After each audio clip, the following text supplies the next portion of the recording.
welcome back to the channel. So this is just a quick video to show you my new mixer.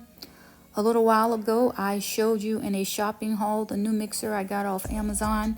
I'm going to try it out today.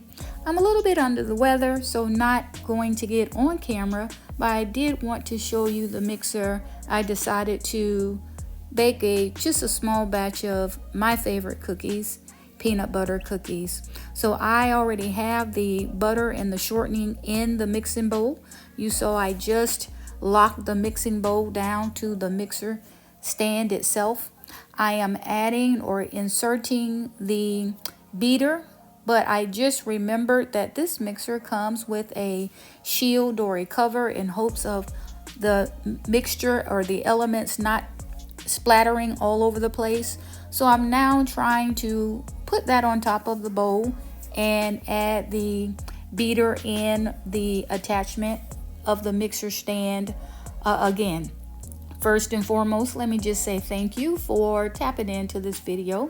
Again, this is a new mixer. You can see the name of the mixer on the side in the lower right hand corner. This is not a collaboration. This is just a new mixer that I purchased off Amazon, and I am going to start it on the slow speed just to mix the melted butter, and the Crisco was also in there. I'm now going to add my half a cup of brown sugar. You'll see me also add in the peanut butter, all of the other items or ingredients, the flour, the baking soda, the baking powder. I will add that in at the end.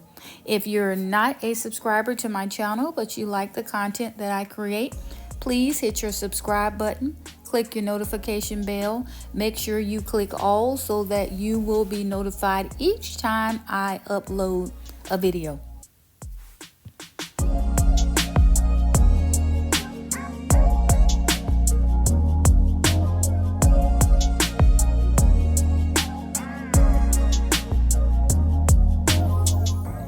Sometimes the peanut butter can be a little messy, but I've done my best to measure out half a cup, and you can see that I'm adding it to the mixing bowl now. And to ensure I get the full amount, I am scraping the measuring cup, and I'm just going to scrape the side of the spatula on the beater insert in order to add it all into the bowl.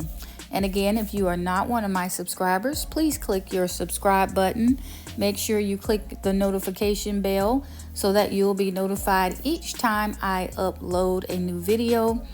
Okay, and with these ingredients in, I'm going to lower the mixer top and start the mixer again in order to mix everything together. I've started this on a slower speed just to kind of get the feel, the hang of it, just getting familiar with what the mixer can do. And as I use it more in the future, I will be able to better gauge what speed to start it on. But for right now, speed number 2 is what I'm going with. And I just want to mix everything together before I add the egg and add the sifted ingredients in.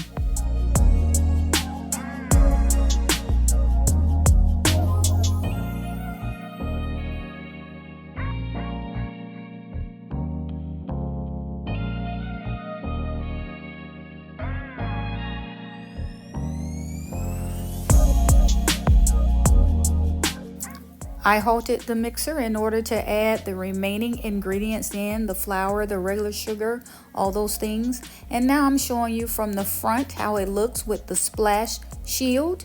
And then I'm going to go back and show you from the side the operation of the mixer. You can see the speed dial is right on the right, lower right corner. And I am going to basically stop it now in order to mix the ingredients within the bowl, and then I will start it again later. I really like this splash cover or shield, but then it also will hinder you a little bit in that you're not able to stir up the ingredients while the mixer is still running. That's what I'm used to when I have made these cookies in the past with my old KitchenAid. One thing I also noticed is even though it has a splash shield or cover, some of the ingredients still will get out of the cover. You can see that on the top of the mixer as it has a light coating of white residue. That is the flour and all of the other products that's escaping from the mixing bowl through the opening and is landing on top of the mixer.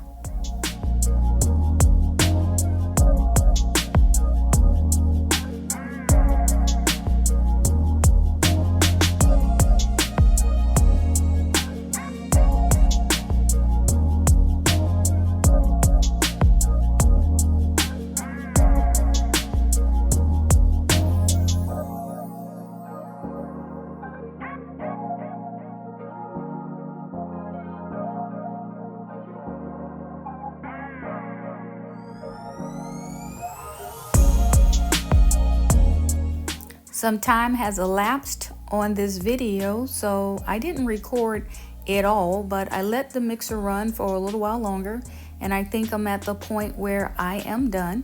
So I have raised the lid, removed the beater, and now you see me removing the splash shield.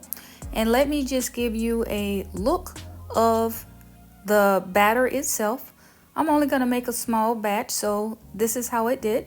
But again, at the top of the bowl, you can see all of the flour residue. So even though you have a splash shield or cover, just know that some of the elements are still escaping through the top of the mixing bowl. So you'll have to be careful of that if you do decide to buy this product. While I am waiting for the oven to heat up, I'm just simply going to wipe the mixer down because it does have a lot of flour and sugar, salt, whatever escape the bowl. This mixer is brand new. I'm using it for the first time, so I'm going to wipe it down while I'm waiting for my oven to heat up, and then I will cover it on the counter with a mixer cover. I ordered that as well from Amazon. This cookie sheet has been well used, but it's one of my favorites. I sprayed it with Pam, put the cookies on here, and now this is just another look of me dropping the bite-sized mounds of cookie dough.